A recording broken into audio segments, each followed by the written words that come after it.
ada satu hal yang perlu kita coba sadari betul dan kita bangun di dalam diri kita, bahwa cinta itu adalah anugerah dari langit. Cinta itu adalah anugerah dari langit. Bahwa cinta itu adalah pemberian dari Allah Subhanahu wa taala. Dan gak mungkin Allah memberikan rasa cinta yang membuat seorang hamba bertambah dosa, itu gak mungkin.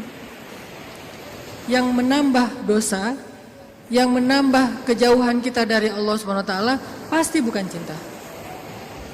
Jadi kalau ada rasa yang buat kita gak khusyuk dalam sholat, pasti bukan cinta. Kalau ada rasa yang bikin kita jadi sakit hati, pasti bukan cinta. Kalau ada rasa yang kemudian bikin kita malah melakukan perbuatan-perbuatan yang Allah gak suka, pasti bukan cinta. Itu disebut dengan wasawisyus syaitan, yang ada di dalam hawa nafsu manusia. Sedangkan cinta semuanya berasal dari Allah Subhanahu wa taala. Dan cinta yang Allah titipkan kepada kita di antara hamba-hamba Allah di muka bumi, di langit dan seterusnya, itu cuma satu bagian dari 100 bagian cinta yang Allah simpan di dalam surga. Jadi satu bagian itulah yang kemudian kita lihat dari seorang ibu kepada anak, dari seorang ayah kepada putranya, dari seorang anak kepada orang tuanya, dari seorang pasangan kepada pasangannya, suami istri, istri kepada. Satu bagian yang kemudian dibagi di antara hamba-hamba Allah yang sangat banyak, miliaran bahkan tidak terhitung. Cuman satu bagian. Satu bagian itu kita udah bisa ngelihat pengorbanan seorang suami yang luar biasa. Kayak misalnya teman-teman yang nge-follow Rumah Teduh Sabadiin, ada seorang anak ngerawat ibunya di detik-detik terakhir sebelum ibunya wafat. Dia bacain Yasin, dibacain Al-Quran, dia pijat-pijat ibunya, dia belai ibunya, dia penuhi semua hak ibunya. Dan ini adalah gambaran hanya partikel kecil dari satu bagian cinta yang Allah turunkan ke muka bumi. Ini hal yang perlu kita sadari dulu teman-teman, bahwa cinta itu asalnya dari langit. Kalau kita butuh cinta dari siapapun, cinta dari orang soleh, cinta dari ulama, cinta dari orang tua, cinta dari pasangan, cinta dari calon pasangan, cinta dari mantan yang pengen balikan, cinta dari mana aja lah. Carinya tuh bukan di bumi, carinya di langit. Makin rendah sujud kita, makin kita menggetarkan arasy di langit. Tapi kalau kita cari cinta dengan cara sering-sering posting, itu juga diedit semalaman, kita nggak bakalan dapat cinta. Kita dapatnya apa? Was-wasah, bukan cinta. Terus nggak boleh posting Ustaz? Boleh, dan saya juga sering posting. Cuman bukan gitu cara mencari cinta. Apalagi diedit habis-habisan, pakai apa? Aplikasi berganti-ganti. Ini kurang apa, bright lah, apa kurang charming, akhirnya diedit. Justru yang muncul dari itu adalah kekecewaan. Makanya kalau kita mencari cinta itu adalah dengan sujud, dengan doa, dengan taqarrub kepada Allah Subhanahu wa taala, mendekatkan diri kepada Allah. Sehingga kalau kita udah dapat cinta dari Allah Subhanahu wa taala, maka Allah akan mendatangkan sekian banyak orang untuk mencintai kita. Ada yang dengan status pasangan, ada yang dengan status orang tua, ada yang dengan status teman, ada yang dengan status apapun, bahkan kadang gak dikenal, tapi dia mencintai kita karena Allah Subhanahu wa taala. Dan itulah cinta yang berlimpah. Kebayang gak di antara banyak makhluk, kira-kira gimana yang 99 bagian yang Allah simpan di dalam surga, dan itu diberikan hanya kepada segelintir hamba Allah yang masuk ke dalam surga doang. Kan banyak yang gak dibangkitkan ya, hewan, tumbuhan, mereka tidak dibangkitkan kecuali beberapa jenis hewan dan tumbuhan yang disebutkan di Al-Quran. Tapi pada umumnya hewan tidak mengalami hari berbangkit. Jadi tidak ada hewan yang mendapatkan 7 golongan hewan yang dapat naungan di padang mahsyar, gak ada itu. Yang ada manusia. Kalau hewan ngikut manusia, kalau dia berjasa dalam dakwah manusia dia terlibat. Tapi pada umumnya hewan dan tumbuhan itu tidak dibangkitkan. Padahal jumlahnya miliaran. Itu adalah satu cinta dibagi rata. Gimana 9 cinta dibagi kepada sedikit hamba Allah Subhanahu wa taala. Makanya Allah mengatakan di dalam surga itu la khaufun 'alaihim wa la hum yahzanun. Di surga itu tidak ada rasa takut, tidak ada rasa kecewa. Gak ada lagi di surga itu adegan live group, itu udah gak ada. Di surga itu gak ada grup yang nge-live kita, kan lebih sakit ya, di live sama grup. Kalau kita nge-live grup masih mending, kalau grup yang nge-live kita, gimana caranya? Tiba-tiba grup sepi, gak ada broadcast, gak ada chat, ternyata mereka bikin grup baru, kita doang yang gak di-invite. Itu di akhirat udah gak ada di surga live group, di live sama grup. Di surga itu udah gak ada bulian. Kenapa gak ada bulian? Karena udah gak ada jomblo. Selama masih ada jomblo, semangat nih kalau udah bab kayak gini. Saya bukan mau menzolimi teman-teman gara-gara sering ngebully jomblo. Enggak, saya nggak ngebully, saya cuma empati doang. Kasihan sih. Kasihan boleh ya? Sebagian doang, yang lain insya Allah gue mah kasih aja Ustadz sebagai single villa gitu ya, nggak masalah. Cuman ada sebagian yang mungkin masih berat menjadi seorang yang sih, apalagi baru aja kemarin diputusinnya dengan bahasa yang nggak enak lah gitu. Kita adik kakak aja ya, kan nggak enak tuh. Tahu nggak teman-teman, ada cara mutusin yang lebih kejam dari itu. Kan yang biasa tuh, kita temenan aja ya gitu ya, atau kita adik kakak aja. Ada nggak orang yang diputusin sama pasangannya, dibilang kamu tuh jadi ibu saya aja ya, kamu tuh seperti ibu buat saya? Ada. Dalam bahasa fikih disebut dengan zihar. Dalam bahasa saya disebut dengan diputusin dengan cara paling kejam. Di mana ayat zihar? Nanti coba teman-teman kita baca satu ayat aja di dalam surat Al-Mujadilah. Teman-teman bisa buka mushaf Al-Quran. Kita coba buka surat Al-Mujadilah, surat 58. Surat Al-Mujadilah ayat 1. Ini salah satu ayat diputusin di dalam Al-Quran. Dan diputusinnya dengan cara yang paling kejam menurut Al-Quran. Saking kejamnya Allah kasih semacam punishment buat yang mutusin dengan cara harus berpuasa selama 2 bulan berturut-turut. Jadi kan kamu dan saya jadi anak sama ibu ya, berarti dia harus berpuasa 2 bulan berturut-turut. Kenapa? Kejam banget. Dan Khawlah bintu Sa'labah yang disebutkan di dalam ayat ini pernah digituin sama suaminya. Dulu ketika dia masih muda, suaminya meminang dia, menikahinya. Setelah Khawlah menjadi tua, suaminya kemudian jadi marah-marah kepada Khawlah dan mengatakan, pokoknya buat saya kamu itu seperti ibu. Ini bahasa zihar kalau dalam bahasa fikih. Atau diputusin kalau dalam bahasa kita. Diputusin oleh suami sendiri dengan kata-kata, kamu itu seperti ibu buat saya. Akhirnya Khawlah bintu Sa'labah sedih banget. Khawlah sedih luar biasa. Tapi dia penasaran, maksud kata-kata suami saya apa? Maksudnya saya udah haram buat dia selama-lamanya atau itu tidak berlaku? Akhirnya Khawlah datang kepada Rasul. Ya Rasulullah, dia japri Rasul. Dia bilang, ya Rasul, saya diginiin sama suami saya. Kata suami saya bahwa dia buat saya itu, saya seperti ibu bagi dia, di capture. Apakah ini berarti saya sudah haram buat suami saya ya Rasul? Kata Nabi, ya wahai Khawlah, sudah haram. Akhirnya Khawlah sedih banget. Cuman Khawlah kalau sedih gak mau pakai emotikon nangis kepada orang lain. Emotikon nangisnya hanya kepada Allah Subhanahu wa taala. Disebut dengan watashtaki ilallah, curhat kepada Allah. Dia tidak curhat perasaannya kepada makhluk. Kan curhat itu meluapkan isi hati dan perasaan ya, curahan hati. Artinya dia gak mau mengekspresikan perasaan senang dan sedihnya kepada manusia. Kalau perlu bikin emotikon yang khas atau beli emotikon, dapat hadiah emotikon khusus, emotikon mellow dari teman-teman. Dia nggak mau mengekspresikan kesedihan dia kepada manusia. Biar yang tahu kesedihan dia cuma 2, Allah kemudian pasangannya yang halal. Orang lain nggak tahu kalau dia sedih. Orang lain nggak tahu kalau dia sedang dalam keadaan terbeban. Nggak ada yang tahu. Sampai ibunya aja nggak tahu. Ayahnya aja nggak tahu, temennya nggak tahu, gengnya tuh nggak tahu, geng SMP, SMA, SD nggak ada yang tahu.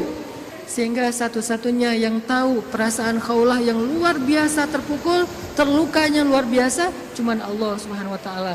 Wa tashtaki ilallah, kemudian dia curhat kepada Allah. Itu cara yang paling baik dalam menemukan cinta.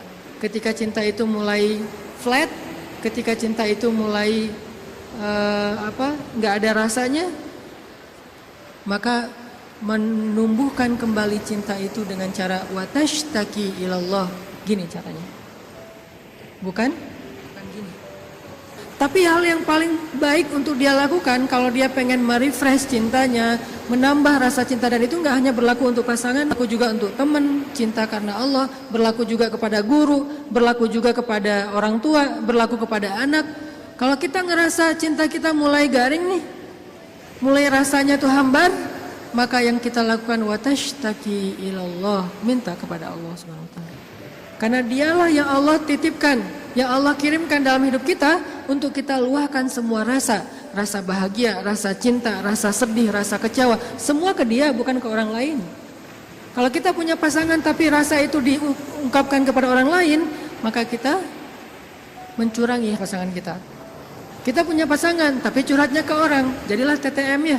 Ini berarti kita curang, gak fair sama pasangan kita. Toh kita juga gak mau digituin oleh pasangan kita kan. Terus apa yang harus kita lakukan? Kalau kita ngerasa pasangan kita nggak pengertian, ada zat yang maha pengertian untuk kita curhat kepadanya. Kenapa harus orang lain? Dan Allah nggak akan pernah ngebocorin curhat kita ke siapa-siapa, teman-teman. Allah sebaik-baik penjaga rahasia. Dan Allah senang banget dengar curhat kita. Beda dengan orang. Kalau orang teman siapa gitu dengar curhat kita, misalnya kita telepon. Kita telepon di loudspeaker sama dia, ditaruh di meja, terus dia ngapa-ngapain ya? Kita ngomong panjang lebar, pas udah lama nggak dapat respon, kita nanya, kamu dengar nggak sih? Dia langsung lari.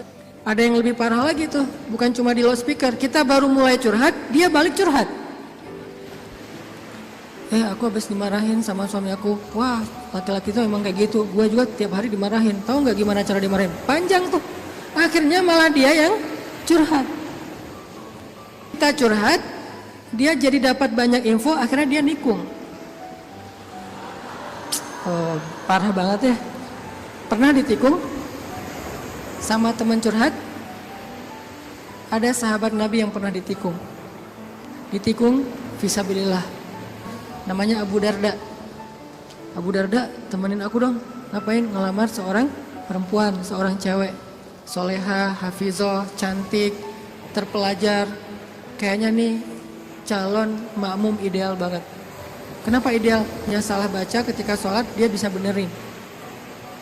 Tapi insya Allah imamnya gak bakalan salah baca. Kalau yang dibacanya Al-Ikhlas ya. Gua mah pede gak nyari makmum yang hafiz-hafiz banget. Kenapa? Karena kalau ngimamin surat Al-Ikhlas jadi gak pernah salah. Salman ngajak Abu Darda. Abu Darda nemenin datang ke rumah cewek itu. Pak, saya mewakili Salman, pengen ngelamar anak bapak, putri bapak. Kata bapak ini, ya udah saya tanyain dulu ke putri saya, kalau dia setuju nanti saya nikahkan kalian. Harus nanya dulu ke perempuannya, ke putrinya, karena nggak boleh nikah paksa dalam Islam. Sama dengan nggak boleh menghalangnya yang sudah punya niat baik untuk menikah. Sama dengan kita menghalang-halangi anak kita untuk datang ke masjid beribadah. Calon mertua. Nggak boleh menyusah-nyusahin anak kita yang pengen beribadah. Apa ibadahnya? Nikah. Bukankah nikah itu setengah dari agama? Selama itu kita perhatikan bukan sesuatu yang sangat beresiko, yang terlalu terburu-buru, ceroboh, maka biarkan mereka melihat kebesaran Allah Subhanahu wa taala di dalam rumah tangganya. Rumah tangga seperti usaha dibangun dari nol, tiba-tiba Allah kasih banyak kemudahan setelahnya. Udah selesai lamar, ditanya sama ayahnya kepada putrinya. Nak, gimana tuh ada satu orang cowok di depan ngelamar kamu? Yang mana? Itu yang Salman, yang orang Asia. Anaknya kemudian keluar ngintip. Ngintip bahasa kita stalking. Karena ada seorang perempuan dilamar, kemudian dia gak pede gitu. Dia bilang ke Rasulullah, ya Rasulullah, boleh gak kalau saya itu aib saya bahwa dia kepalanya ini rambutnya banyak yang sudah rontok karena penyakit. Kemudian dia bilang, boleh nggak saya pakai rambut palsu atau saya tutup rambut saya dan saya nggak kasih tahu ke siapa-siapa kalau rambut saya itu udah rontok. Kata Nabi, sampaikanlah. Jadi nggak perlu diedit, nggak perlu dibikin yang sekeren mungkin, tapi kemudian orangnya kecewa. Dia stalking, oh itu cowoknya. Kalau yang di sebelahnya itu Abu Darda, ya sudah. Akhirnya si cewek menerima lamaran, tapi bukan untuk Salman, untuk Abu Darda. Datang bapak itu.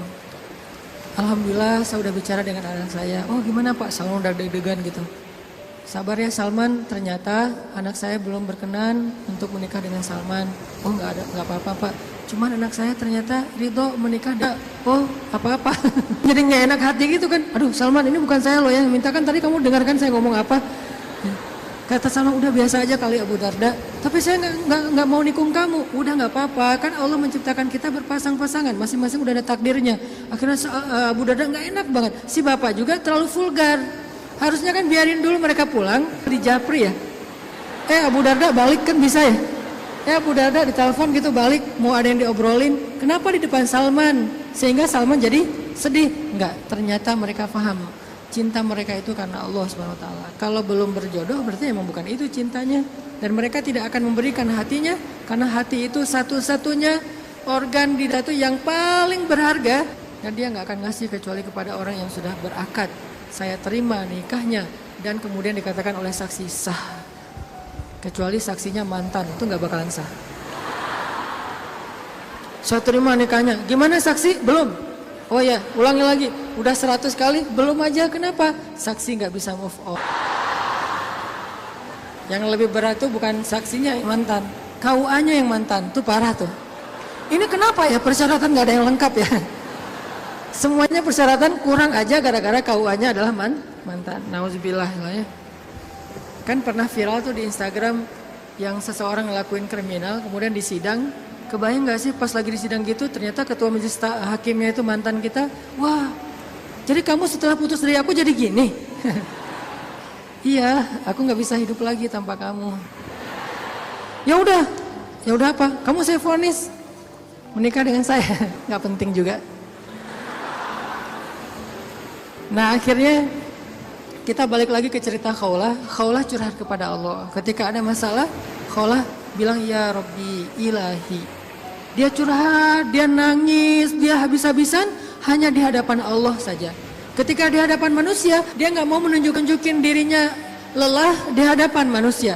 Dia nggak mau menunjukin dirinya fragile di depan manusia. Dia hanya menunjukkan kelemahan dirinya di hadapan Allah. Allah ilahi, saya fakir sedangkan engkau maha kaya. Saya lemah sedangkan engkau maha perkasa. Saya bodoh sedangkan engkau maha bijaksana. Saya bingung sedangkan engkau maha tahu segala-galanya. Kita tunjukkan semua kelemahan kita, curhatnya kepada Allah, jangan kepada makhluk. Dan Allah senang banget dengar curhat hambanya. Apa nama Allah yang maha mendengar? Sami'un. Allah itu gak pernah lelah mendengar curhat, doa, dan semua isi hati hamba-hambanya ketika mereka berbicara kepada Allah. Ya Allah, ya Allah. Setiap hari kita berdoa kepada Allah dengan doa yang sama, Allah gak pernah bosan. Makanya Allah As-Sami' yang maha mendengar. Makin panjang curhat kita, Allah makin sayang sama kita. Beda kan sama orang, makin panjang curhat kita, makin ditandain besok-besok kalau kita telepon gak akan diangkat lagi. Pura-pura sibuk lah, terus kalau kita WA, japri gitu nggak dibaca-baca, pura-pura tadi tinggalan handphonenya apa segala macam. Karena gitu kita mau curhat, bukannya Allah mendengar doang, malah Allah mendatangi kita. Wa idza salaka ibadi anni, kalau hambaku bertanya kepadamu, di mana Allah? Saya pengen curhat. Wa idza salaka ibadi anni fa inni qarib. Aku dekat. Artinya ketika kita pengen curhat, Allah mendatangi kita. Kadang-kadang kita nggak pengen curhat aja, Allah mendatangi kita karena pengen dicurhatin. Kan baik banget Allah tuh. Padahal kan yang butuh kita ke Allah, bukan Allah butuh kita. Tapi karena saking pemurahnya Allah, dari arasnya turun ke langit dunia. Setelah turun ke langit dunia, Allah bertanya, hal min dhi hajah, ada enggak hamba-hambaku yang butuh pertolongan? Allah manggil-manggil kita tuh di langit dunia tuh. Allah manggil-manggil kita, kita tidur. Ilfil enggak Allah? Besok datang lagi. Hal min dhi hajah, ada enggak hamba-hambaku yang butuh pertolongan? Masih tidur.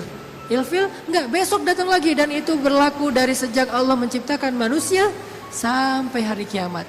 Enggak pernah Allah ilfil sama kita. Inilah tempat curhat yang paling baik. Hanya ada dua, satu kepada Allah, kedua kepada pasangan. Kalau tidak ada pasangan, bolehlah sesekali kepada orang tua. Tapi kadang-kadang harus dibatasi juga. Karena ada hal-hal yang kalau kita sampaikan kepada orang tua, pasangan kita nggak ridho. Ketika kita ngomongin ke ibu kita, mungkin pasangan kita menjadi malu karenanya. Masalah nafkah mungkin. Kan itu harga diri suami banget ya. Kalau seorang istri kemudian curhat ke ibunya, ya AA ngasihnya kurang terus setiap bulan, kan dia jadi malu nih. Ada hal-hal yang suaminya akan malu dan gak rela. Terus kepada siapa yang insya Allah suami kita gak malu? Kepada Allah. Ya Allah, suami saya ngasih nafkah kurang terus udah berapa bulan. Saya sih berharap gak usah banyak-banyak ya Allah, 30 juta aja sebulan. Ini masih kurang 29 juta, kurang sejuta curhat ya.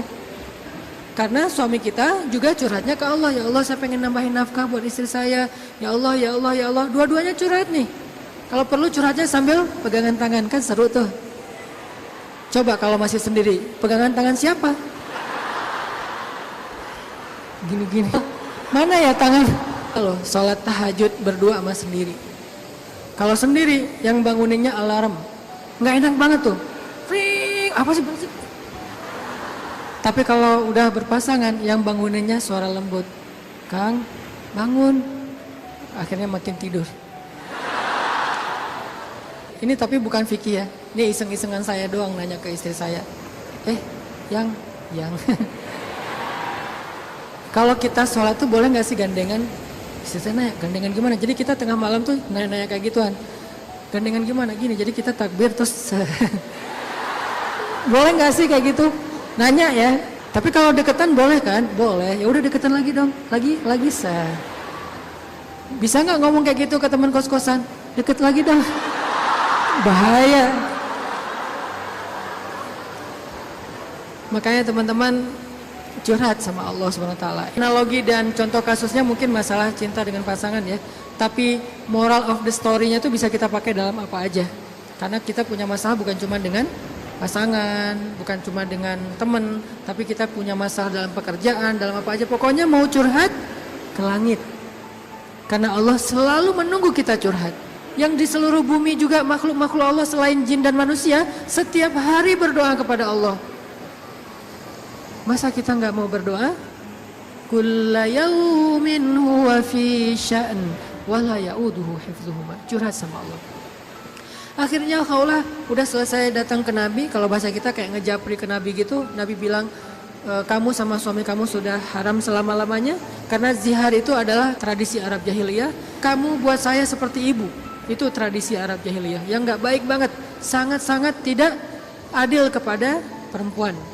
Jadi ini salah satu ayat bukti bahwa Al-Quran itu benar-benar turun untuk mengangkat kehormatan perempuan. Karena tradisi Arab Jahiliyah, kalau dia udah mulai bosan sama istrinya, langsung dia ceraikan seumur hidup. Kenapa seumur hidup? Biar nggak dapat waris, biar nggak ada tanggung jawab apa-apa, nafkah segala macam. Kan curang banget kan? Dinikahi ketika muda, pas udah tua diceraikan tanpa ada harapan warisan dan nafkah lagi selama-lamanya. Ternyata Khawlah nggak berhenti dengan bertanya kepada Nabi doang, dia minta kepada Allah. Tadinya nggak ada loh fikih zihar di dalam Islam tuh nggak ada. Nggak ada syariat hukum tentang bab zihar di dalam Islam. Baru ada setelah Khawlah curhat. Jadi bisa dibilang beberapa syariat Islam itu muncul hasil dari curhat-curhat para hamba. Apa arti Al-Mujadilah? Perempuan yang sedang curhat.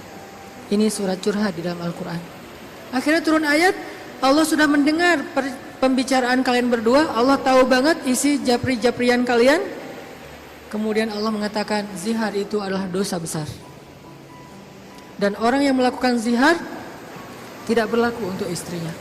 Tapi dia wajib menebus dosa itu dengan cara berpuasa 2 bulan berturut-turut. Suami dari Khawlah orang yang sudah sangat tua. Nabi panggil dia ke sini.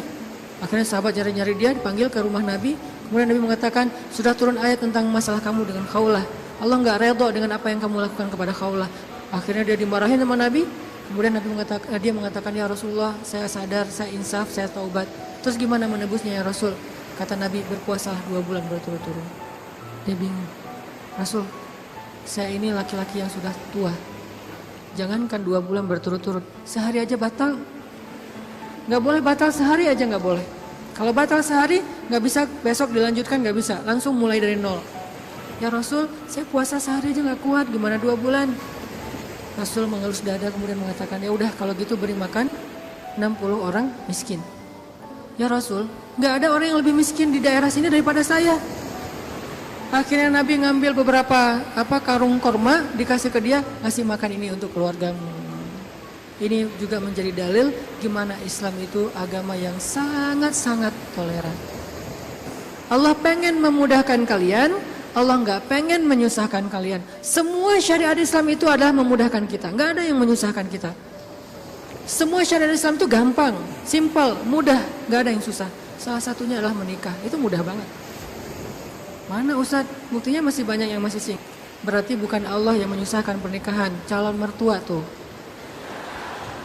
Nah Allah mah memudahkan kan ya. Bayangin pernikahan itu kan simple ya. Akad nikah sederhana kan. Yang cuman saya nikahkan putri saya terima putri bapak dengan mahar sekian dibayar tunai, sah.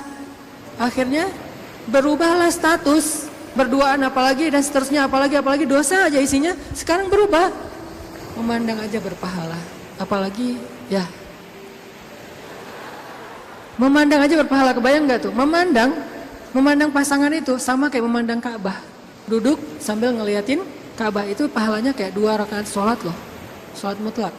Berarti memandang istri yang lagi rempong sama dengan 2 rakaat sholat mutlak. Baru memandang gimana menyentuh, gimana mengecup keningnya, gimana memeluknya, gimana dan gimana. Ibadah sholat mudah banget, nggak bisa berdiri, duduk, nggak bisa duduk, berbaring, nggak bisa sholat tepat waktu, dijamak, nggak bisa menjamak, dikosor, dikodok. Kenapa dikodok? Soalnya ketiduran. Yang penting jangan istiqomah. Masa mengkodok istiqomah ya? Jam 9 pagi, sholat apa itu? Kodok subuh.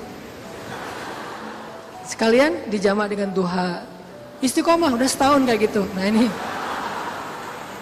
Kayak misalnya kita pulang malam, belum isya nih. Tadi pas isya, pas lagi di jalan macet-macetan, sampai di rumah capek banget, mandi segala macam, makan, akhirnya ketiduran. Lupa kalau kita belum sholat isya, bangun-bangun subuh, oh iya ya semalam saya belum isya. Gak apa-apa, lakukan ketika kita ingat. Karena itu lupa atau gak sadar, atau gak tahu ilmunya. Balik lagi, akhirnya Allah turunkan ayat untuk ngebela Khawlah bintu Sa'labah. Kenapa? Curhat kepada Allah. Jadi butuh cinta, butuh ditambahkan rasa cinta, butuh diharmoniskan perasaan cintanya, minta kepada Allah karena cinta itu dari Allah Subhanahu wa taala, bukan dari makhluk. Hati kita tuh ada di antara jemarinya Allah, ada di dalam genggamannya Allah. Kadang-kadang kita sendiri nggak berkuasa untuk nolak apa yang diinginkan oleh hati kita sendiri loh. Dan saya ngebuktiin banget, saya sering bilang saya itu bukan tipe istri saya banget.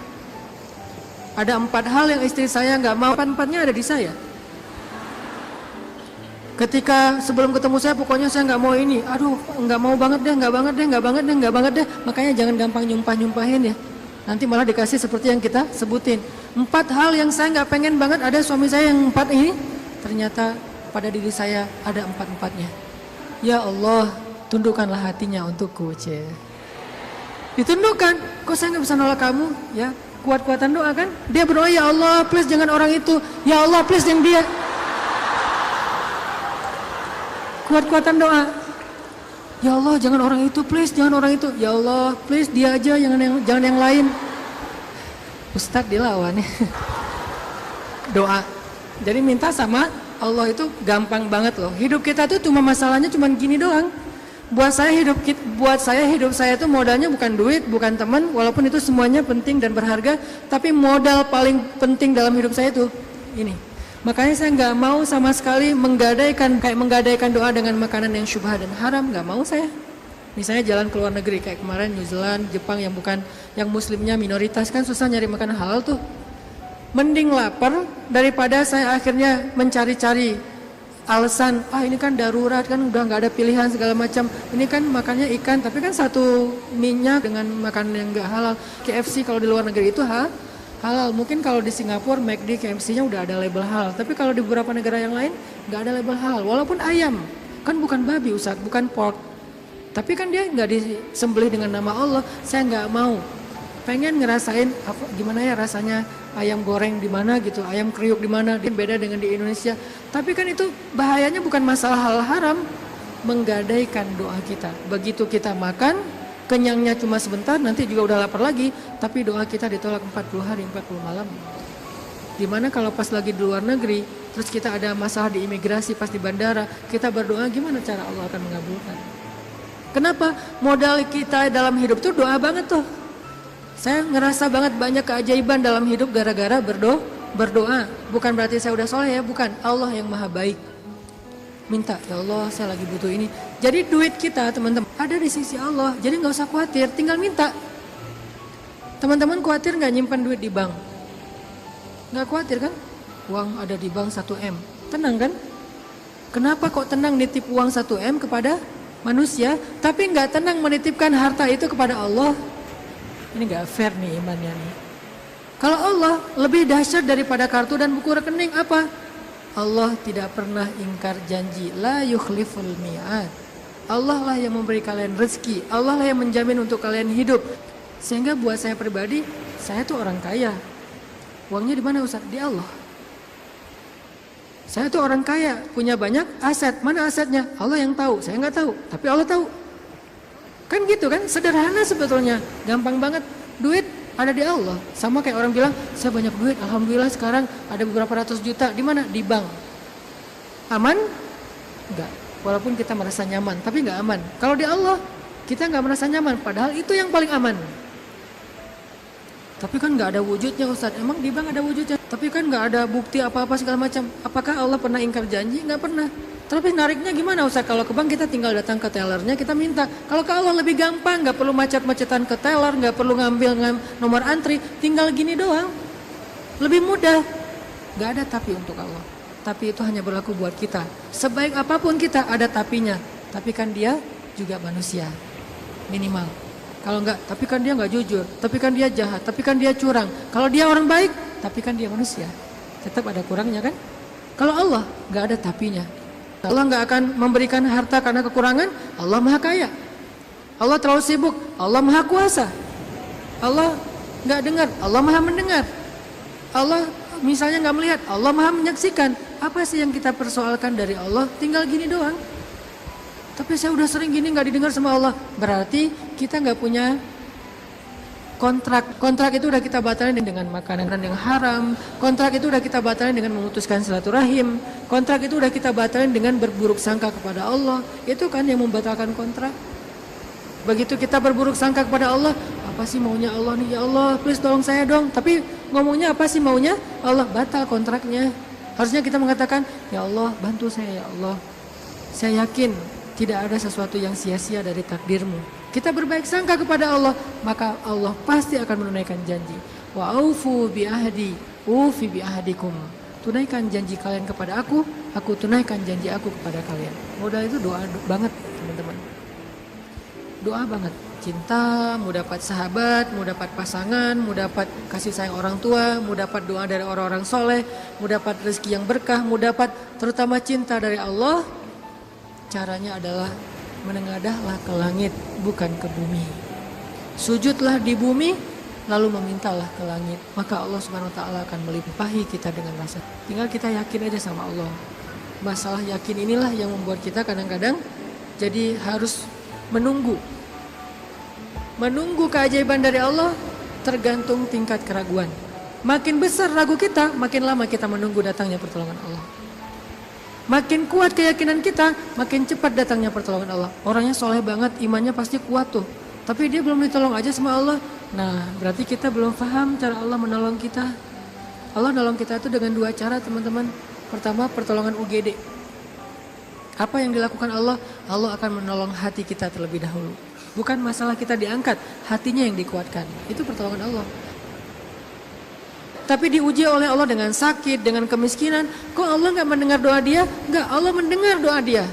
Terus apa bukti pertolongan Allah? Allah nggak langsung ngasih dia duit, sembuh dan segala macam, bukan. Allah kuatkan hatinya sehingga kita nggak habis pikir, kok dia bisa bertahan ya dengan kondisi kayak gitu. Kok dia tetap bisa bahagia ya dengan keluarganya dalam kondisi kayak gitu. Ibu di rumah Teduh Sahabadiin itu, ibu ini pasien kanker apa gitu. Beliau udah parah banget dan dirawat sendiri di rumah sakit, nggak ada yang jagain. Kenapa? Karena suaminya lumpuh. Kebayang nggak tuh ujian rumah tangga? Anaknya masih kecil-kecil, salah satu anaknya tuh SMA ngurus ayahnya, sementara suaminya lumpuh udah nggak bisa ngapa-ngapain, maaf, buang air kecil air besar di tempat tidur, semuanya di tempat tidur, nggak berdaya. Istrinya kanker stadium lanjut, dirawat di rumah sakit Hasan Sadikin tapi nggak dapat kamar sehingga harus bolak-balik. Kalau bolak-balik ke rumah jauh, akhirnya tinggal di rumah Teduh. Cuman yang pertanyaan istri saya agak heran, udah berapa lama suaminya lumpuh? Udah 3 tahun. Istri saya ngelihat anaknya baru setahun. Loh, anaknya baru setahun ya? Iya. Suaminya udah lumpuh 3 tahun. Terus gimana caranya? Maksudnya masih bisa dikasih keturunan, yang penting jangan dibayangin aja. Gak boleh ngebayangin. Kita hanya ngebahas hikmah. Bukan kok bisa ya? Masya Allah luar biasa ya. Allah masih tetap ngasih kebahagiaan kepada mereka. Anak bayi sebagai hiburan buat mereka. Kalau suaminya lagi kangen anaknya dibawa ke rumah. Kalau istrinya lagi kangen dibawa ke rumah sakit. Ganti-gantian, penyejuk hati mereka. Allah pengen menguatkan hati mereka dengan sakitnya lewat seorang bayi. Itu cara Allah menolong kita teman-teman sebelum diangkat masalah kita. Sehingga jangan salah paham kalau ada orang soleh miskin. Kalau ada orang soleh sakit. Kalau ada orang soleh kena musibah terus. Mungkin Allah tidak langsung menyelesaikan masalah dia, tetapi Allah lebih suka untuk menjaga hati dia, karena dengan cara kayak gitu Allah akan terus dekat dengan dia. Kadang kalau kita diselesaikan masalahnya oleh Allah, tiba-tiba jadi jauh kan? Ya Allah tolong saya, tahajud 1 juz 1 malam. Luar biasa tuh kalau lagi ada masalah. Satu masalah selesai, gak usah tahajud. Sholat aja dijamak lagi tuh tadi. Maghrib dijamak dengan Isya, Zuhur dijamak dengan Asar, Subuh dijamak dengan Duha. Jadi sehari menjamak 3 kali sholat. Kenapa? Udah gak ngerasa butuh sama Allah. Allah tahu itu. Makanya ini kayaknya hambaku nih kalau aku tolong nanti jauh lagi. Sementara aku kangen. Kan tetap happy, tetap bahagia. Yang gak bahagia itu orang yang lihat. Yang justru gak tega itu yang ngelihat, yang ngerasain. Biasa-biasa aja. Saya kadang-kadang gak habis pikir dengan beberapa orang teman saya, soleh banget, hidupnya tuh susah banget. Kerjaannya gak jelas, penghasilannya gak seberapa, anaknya banyak, dan sering nunggak gitu di sekolah teh. Tapi saya lihat keluarganya, anak-anaknya senyum-senyum semuanya, pada hafal Al-Quran, suami istri akur, segala macam. Kok mereka bisa bahagia dengan modal hidup yang cuma segitu, sementara ada keluarga lain yang modal hidupnya berlimpah tapi gak bahagia. Karena yang ini ditolong hatinya, yang itu tidak ditolong hatinya. Minta aja sama Allah, apapun masalah kita. Apalagi cuma masalah perasaan hati. Allah bolak-balikan hati sesuka Allah. Gampang banget buat Allah. Kadang-kadang yang saya cerita, ketika kita terbesit dalam hati aja Allah wujudkan kan.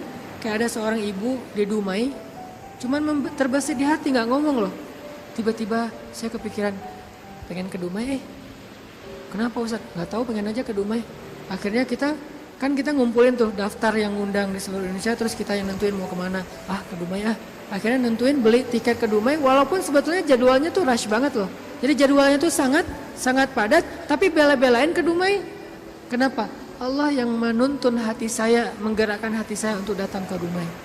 Begitu saya sampai di Dumai, ternyata Allah men-setting beliau yang menjemput kita di bandara, lalu satu mobil, kata beliau, inilah batin saya sebulan yang lalu. Allah ngasih bukan cuma di sebuah taklim, satu mobil bisa curhat masalahnya.